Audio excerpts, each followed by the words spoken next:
여러분 안녕하십니까? 김재현입니다. 그간 잘 지내셨습니까? 어, 우리가 지난번부터 하이데거의 예술작품의 근원이라고 하는 작품을 함께 보고 있습니다. 이 작품은 하이데거 후기 사유를 우리가 이해함에 있어서 매우 중요한 작품이고, 동시에 또 하이데거의 예술 철학에 있어서도 굉장히 중요한 작품이라고 할 수가 있겠습니다. 어떻게 보면 그리 길지 않은 짧은 작은 책 같은 그런 글인데요. 하지만 그 담겨 있는 내용은 매우 풍성하고, 이걸 이제 충분하게 이해하기가 상당히 쉽지 않은 그런 하이데거의 주요 저작 중에 하나라고 할 수 있겠습니다. 저희가 이제 하이데거의 숲길이라고 하는 책에 담겨 있는 이 예술작품의 근원에 대해서 지난 시간에 전체적으로 개관을 했습니다. 하지만 그렇게 개관해서는 어떻게 보면 이게 무슨 말인지 또 깊이 있게 와닿지 않을 수도 있다고 생각이 됩니다. 어쨌든 그 지난번 영상에서 우리가 함께 본 것은 그야말로 큰 틀에서 어떤 줄거리가 있는가를 본 것이고요. 이번 영상에서부터 하나하나 그 내용을 알아보고자 합니다. 이번 시간에는 예술작품의 근원에 들어가는 말이라고 할 수가 있겠습니다. 그 들어가는 말에 있는 내용을 짧게 알아보도록 하겠습니다. 우선 하이데거 이 글 제목이 예술작품의 근원이죠. 그러면 근원이라고 하는 말부터 설명이 좀 필요하다고 하는 것입니다. 독일어로 우어슈프룽이라고 하는 이 근원이라고 하는 것은 무언가가 그 튀어나온다라고 하는 말하고 연관이 깊은 말이죠.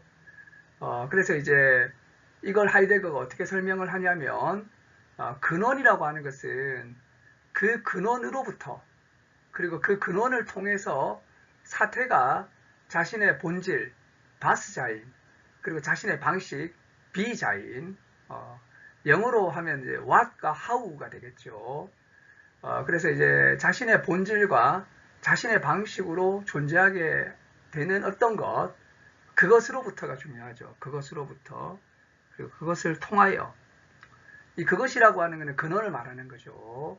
그래서 사태가 그 본질과 방식으로 존재하게 될 때, 그렇게 본질과 방식으로 존재하게 해주는 그러한 이제 근원, 이것을 이제 근원이라고 얘기를 한다는 것입니다. 이것을 또 이렇게 이제 다르게 이야기하면 근원이라고 하는 것은 바로 본질의 유래라는 거죠. 그래서 이제 그 근원이라고 하는 것은 본질이 비롯되는 그 유래로서 헤어쿤프트, 본질 유래라고 이렇게 또 한마디로 이야기할 수 있겠습니다. 자, 그래서 예술작품의 근원에 대해서 묻는다는 것은 무슨 의미냐면, 예술작품의 본질이 어디에서 유래했는가, 이렇게 이제 묻는 것이 바로 예술작품의 근원을 묻는다는 말의 의미라고 할 수가 있겠습니다. 자, 이렇게 이제 예술작품의 근원을 한번 물어보자라고 하는 것이 글의 주제인데요. 그러면서 이제 그 작품과 예술가와 예술이라고 하는 것의 관계에 대해서 이야기를 하면서 무엇이 더 근원적일까? 어쨌든 이제 예술작품의 근원이지 않습니까? 그럼 예술작품이 딱 나와 있는데, 이 예술작품을 만든 사람이 있는 거죠. 예술가가 있고, 그리고 이것이 그저 사물이나 도구가 아니라 예술이 되게 한 예술이라고 하는 게 또 있는 거죠. 그렇게 되면 이제 이 예술작품이라고 하는 것과 연관된 것이, 핵심적인 것이 세 가지가 있다는 것입니다. 바로 작품과 예술가와 예술이 있다는 거죠. 이 세 가지가 얽혀 있는데 무엇이 근원일까? 예술작품의 근원, 이런 것을 이제 물어볼 때 뭐가 더 근원적일까? 이걸 물어볼 수 있다는 거죠. 그래서 보니까 우선 작품이라고 하는 것은 예술가의 활동으로부터 발원한다는 겁니다. 그렇죠. 우리가 좋은 그림, 예술작품, 그리고 이제 그 좋은 음악, 이런 이제 작품들을 보게 되면 누군가 예술가가 활동을 해가지고 만들었으니까 작품이 된 거죠. 그러니까 이제 예술가가 혹시 작품의 근원이 아닐까 이렇게 한번 의문을 가져볼 수 있다는 거죠. 예술가가 있으니까 작품이 있으니까. 그러니까 이제 예술가가 근원이고 예술가로부터 작품이 나온 것이 아닐까 이렇게 생각해 볼 수 있다는 것입니다. 근데 하이데거는 또 한 지점을 생각해야 된다고 이야기를 하는 겁니다. 이게 뭐냐면 예술가는 작품을 통해서 예술가가 되기도 한다는 겁니다. 그래서 이제 한편으로는 작품이라고 하는 것은 예술가가 만드는 거지만 또 이렇게 이제 예술가는 또 어떻게 예술가가 되느냐? 작품을 만들어내니까 예술가가 됐다는 거죠. 그래서 이제 이 작품과 예술가 사이에 상호작용이 있는 거죠. 예술가는 작품을 만들고 작품은 예술가로 하여금 예술가가 되게 하고 자 그런데 이제 이 상호 연관에 이 둘보다 더 바탕에 있으면서 근원이 되는 것들이 있지 않을까라고 생각할 때 이것이 바로 예술인 거죠. 예술. 어쨌든 예술 작품이고 예술가인 것입니다. 그래서 이제 이 둘도 매우 근원적이지만 하지만 더 바탕이 되는 근원이 바로 예술이라고 하는 것이 있다는 거죠. 자 그런데 이렇게 이야기해 놓고 나면 또 의문이 생긴다는 겁니다. 도대체 예술이 근원이 될 수 있는 건가?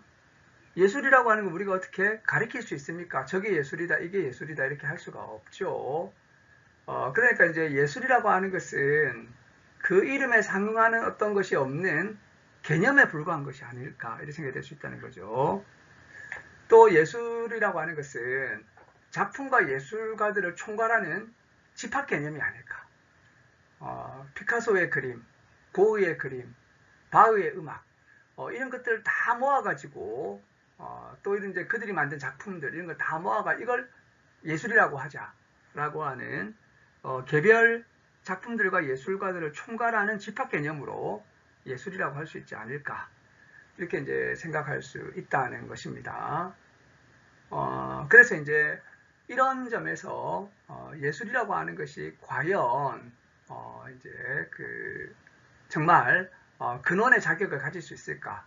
혹은 예술은 어떻게 존재하는가? 이런 이제 문제들이 나올 수가 있다라고 하는 거죠. 그러나 이제 이런 이제 고민, 과연 예술이 공허한 개념에 불과한 것이 아닌가? 예술이라고 하는 것은 작품과 예술가들을 총괄하는 집합 개념이 아닌가? 물론 여기 하이데거가 찬성하지는 않습니다. 이런 건 아니라는 거죠. 이것이 이제 하이데거 자신의 사유일 수는 없는 것입니다. 이런 것들은 하이데거의 생각은 아니고요. 이런 의문이 생길 수 있지만 어쨌든 이제 예술이 있어야지. 예술이 작품과 예술가의 근원으로 있어야지 작품과 예술가가 존재하는 것은 아닐까라고 하는 이러한 방향으로 이것이 이제 하이데거가 생각하는 논의 방향인 거죠. 자, 그래서 예술은 단순한 공허한 개념이 아니고 예술은 총괄적인 집합 개념이 아니고 오히려 이제 예술이라는 게 있고 이것이 바로 이렇게 이제 작품과 예술가의 근원으로 있기 때문에 작품과 예술가가 존재할 수 있게 된다라고 하는 관점으로 하이데거는 보고 있다는 것입니다.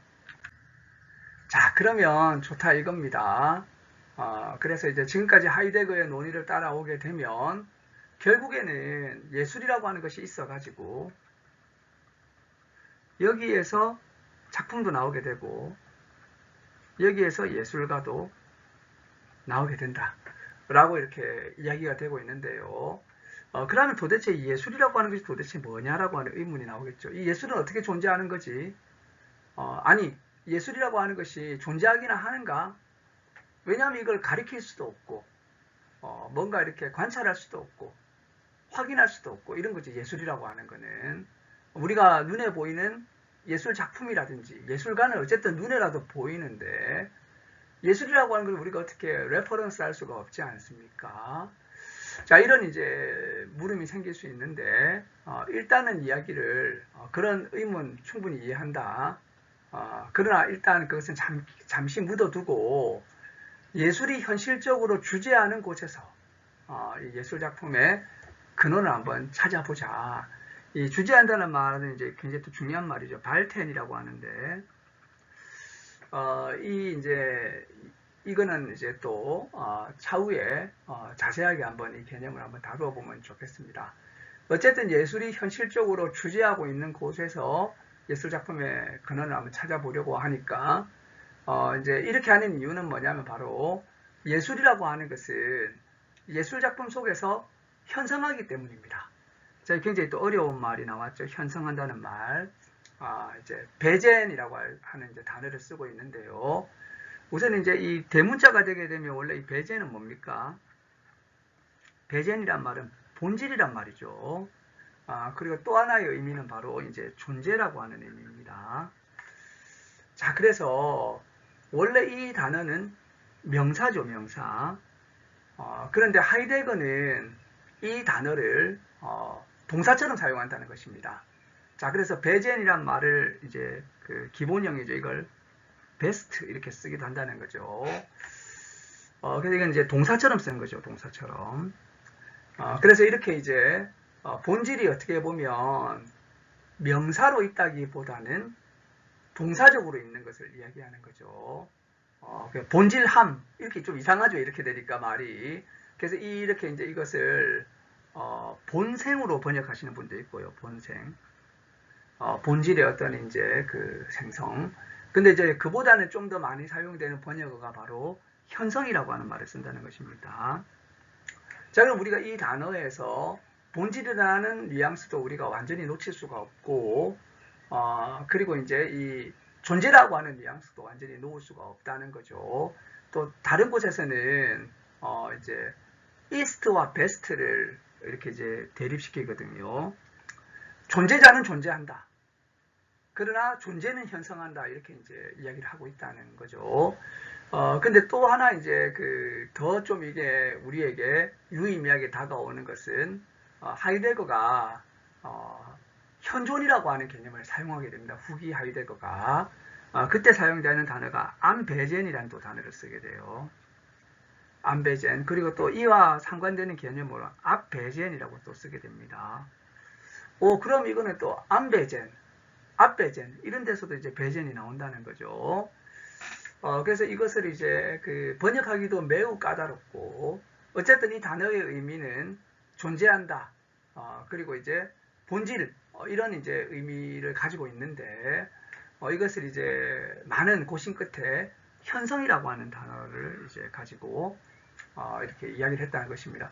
어떻게 보면 본질적으로 존재하면서 동사적으로 있는 어떤 이제 상태, 그때 이제 이것을 이제 현성한다라고 이야기하는 거죠. 그러니까 이제 예술이라고 하는 것이 예술 작품 속에서 존재자처럼 있는 것은 아니라는 것입니다.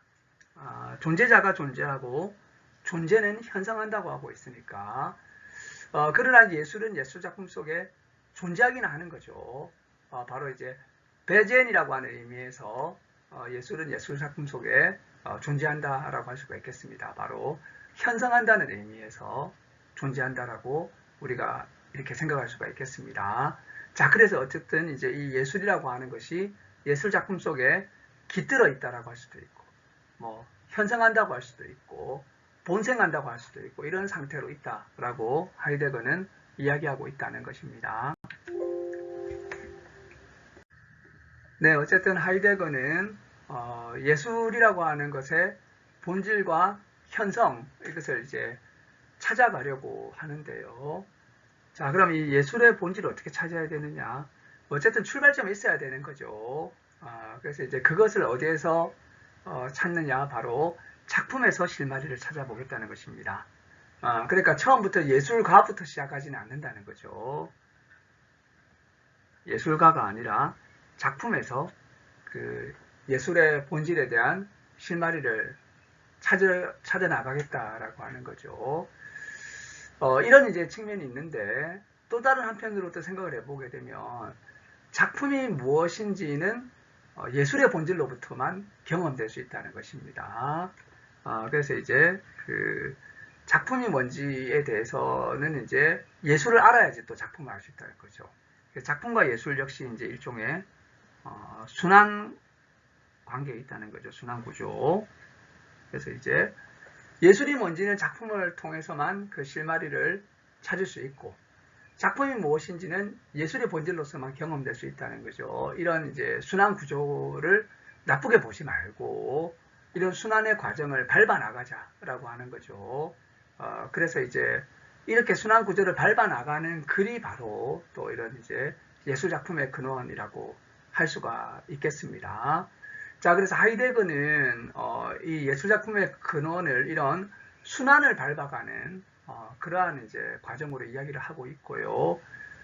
이 이제 그 사유의 과정, 하이데거의 사유의 과정이라고 하는 것은 눈앞에 있는 것의 특징을 수집하는 어떻게 보면 다소간 이론적인 과정으로 이것을 하는 것이 아니라 이런 순환의 과정을 밟아가는 이런 이제 그 방식으로 탐구를 진행하게 되는데 이것을 이제 사유의 수공업이라고 이렇게 이제 부를 수 있다는 거죠.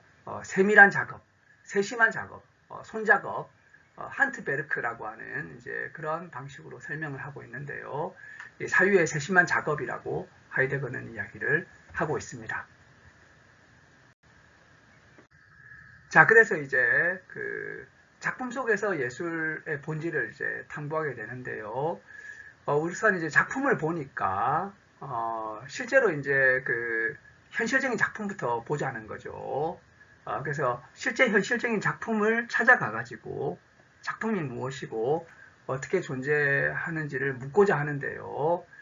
우선적으로 이 작품을 보니까 모든 작품은 사물적 성격을 가지고 있다는 것입니다. 그렇지 않은 작품 없죠. 예를 들어서 그 고흐 작품을 전시한다고 할 때, 고흐의 이 신발 그림을 전시한다고 할 때, 이 고흐의 이런 이제 그 작품은 옛날에는 기차로 이렇게 이동을 했을 것이고, 오늘날에는 비행기로 이동을 하겠죠. 그래서 이제 당시에 석탄이나 원목이 기차로 운송된 것처럼 작품도 어쨌든 이렇게 이제 그 기차로 운송이 된다는 겁니다. 이걸 보게 되면 뭐죠? 어쨌든 작품이나 석탄이나 원목은 다 사물이라고 하는 거죠. 사물적 성격을 가지고 있다는 것입니다. 자, 그래서 물론 이제 이 그 고흐의 작품이 석탄하고 똑같은 건 아니죠. 그러나 이제 기본적으로 작품이나 사물이나 둘 다 사물적 성격을 가지고 있다는 것입니다.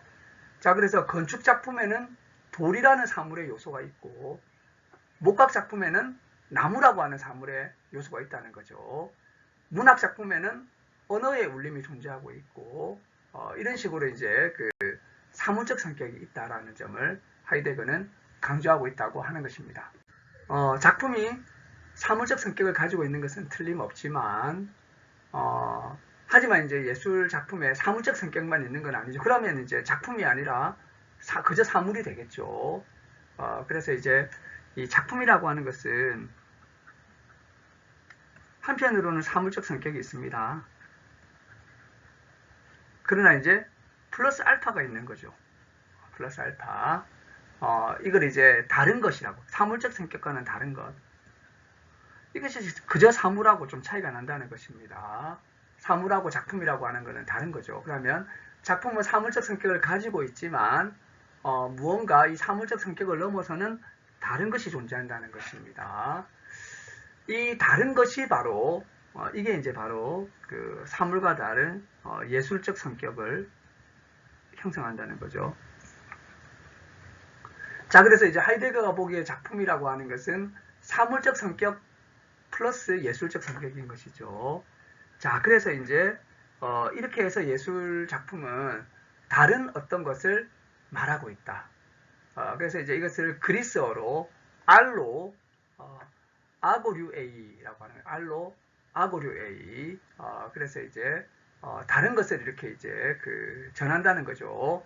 그래서 이것을 뭐래 알로 아고류에이를 이렇게 이제 그 알레고리라는 말로 이렇게 그 말이 만들어졌고요. 또 이제 다른 한편으로는 예술 작품에는 사물과 다른 어떤 것이 결합되어 있다. 다른 어떤 것을 말하고 있다라고 할 때는 알로 아고류에이라는 이제 이 그리스어에서 이제 알레고리라고 하는 이제 독일어가 나왔다면 이제 다른 것이 결합되어 있다. 이럴 때는 이제 그 그리스어로 쉼발레인이라는 말을 쓴다는 것입니다. 이 발로라는 말은 던지다는 말도 되는데요. 여기서 이제 결합되어 있다. 이 이제 쉼이라고 하는 건 함께라는 뜻이죠. 그래서 작품이라고 하는 것은 쉼발레인 다른 어떤 것이 결합되어 있다는 것입니다. 사물적 성격에. 한마디로 이제 한편으로 예술 작품은 사물적 성격이 있지만 다른 어떤 것을 말하고 있고 또 이제 다른 어떤 것과 결합되어 있다는 것입니다. 작품은 그래서 심볼이 되는 거죠. 그래서 알레고리와 심볼, 상징으로 오늘날 또 이렇게 번역이 되고 있죠. 그래서 이제 알레고리와 상징이라고 하는 측면의 작품은 가지고 있다는 것입니다. 바로 이 다른 것 때문에 그렇다는 점을 이해할 필요가 있다라고 하는 것이죠. 네, 하이데거는 작품의 사물적 성격을 강조하면서 들어가며 파트를 마무리하고 있습니다. 그래서 이제 우선 우리가 그 작품에 있어서 사물적 성격을 보는 것이 굉장히 중요하다는 거죠. 아까 우리가 이제 이야기했던 것처럼 예술 작품에는 사물적 성격과 예술적 성격이 있는데 이 다른 것이라고 하는 것은 바로 예술적 성격인 거죠. 그런데 이것은 사물적 성격하고 이제 결합되어 있다는 것입니다. 자, 그래서 우선 이야기를 풀어나갈 때 우선은 작품의 사물적 성격에 주목하자라고 이야기하고 있습니다. 자, 그러기 위해서는 사물이 무엇인지를 분명히 알아야 된다라고 이야기를 하고 있는 거죠. 자, 그래서 이제 사물부터 이야기를 시작하게 됩니다. 자, 그래서 이제 사물과 작품과 진리, 그리고 진리와 예술, 이런 과정을 거쳐서 논의를 진행하게 된다는 거죠. 이런 과정을 거쳐가지고 앞으로 논의를 진행하게 되는데요. 자, 이제 여기에서 이제 이 사물과 작품에서 핵심적인 것은 뭐냐면 바로 사물, 도구, 작품을 또 이렇게 이제 구분해가지고 이렇게 사물에서 시작해서 작품까지 이야기를 이끌어가게 됩니다. 그래서 이제 이런 이야기를 하게 될 때는 뭐가 출발점이 되냐면 과연 사물이라고 하는 것이 무엇인지 아느냐라고 하는 문제부터 이야기를 시작하게 되는 거죠. 그래서 이제 사물이 뭔지를 우선 알 필요가 있다는 것입니다. 우리가 생각하기에는 사물이 굉장히 쉬운 주제인 것 같다고 생각이 되는 거죠. 사물이라고 하는 것은 우리가 늘 옆에서 보는 게 사물이라고 생각할 수 있겠지만 하이데거에게서 이 디잉이라고 하는 것은 사실은 굉장히 어려운 어떤 이제 철학적 주제라고 할 수가 있겠습니다. 또 깊게 들어가게 되면 상당히 우리가 이걸 심오하게 파고 들어가야 될 영역인데요. 물론 이제 이 책은 이제 사물에 대한 강의가 아니기 때문에 이 사물에 대해서 너무 깊게 들어가지는 않습니다. 좀 간단하게 들어가요. 물론 여기서 제일 중요한 주제는 이제 그 작품인 거죠. 작품. 사물, 도구, 작품 중에서 하이데거가 주요하게 보고자 하는 것은 작품이기 때문에 그러나 이제 하이데거에게서 사물이라고 하는 개념도 상당히 중요하다고 할 수가 있겠습니다. 자, 그래서 이제 오늘 우리가 들어가며 부분을 한번 제가 해설을 해드렸는데요. 이제 긴 여정이 펼쳐지게 됩니다. 그래서 이제 예술작품의 근원 이야기를 하면서 결국에는 예술이 근원이다. 예술이 어떻게 존재하게 있는가? 예술은 이제 이 작품에서 우리가 볼 수밖에 없는 거죠. 근데 작품이라고 하는 것을 보게 되니까 이 작품은 사물적 성격을 가지고 있더라. 그러니까 우리가 이제 사물이 뭔지 알아야겠다라고 하는 그러한 이제 이야기를 앞부분에서 하고 있습니다. 자, 이제 그 이후부터 우리가 사물, 작품, 진리, 예술 이런 단계로 한 걸음 한 걸음 이제 이 책을 볼 텐데요. 함께 보시게 되면 하이데거의 후기 사유, 하이데거의 존재 사유, 그리고 하이데거의 예술 철학 이런 것들을 이해하는데 큰 도움이 되는 귀한 책이 아닌가 생각이 됩니다. 오늘 우리 그 영상은 여기까지 하고요. 우리 다음 시간에 뵙도록 하겠습니다. 다음 영상으로 뵙도록 하겠습니다. 네, 끝까지 잘 들어주셔서 감사합니다. 감사합니다.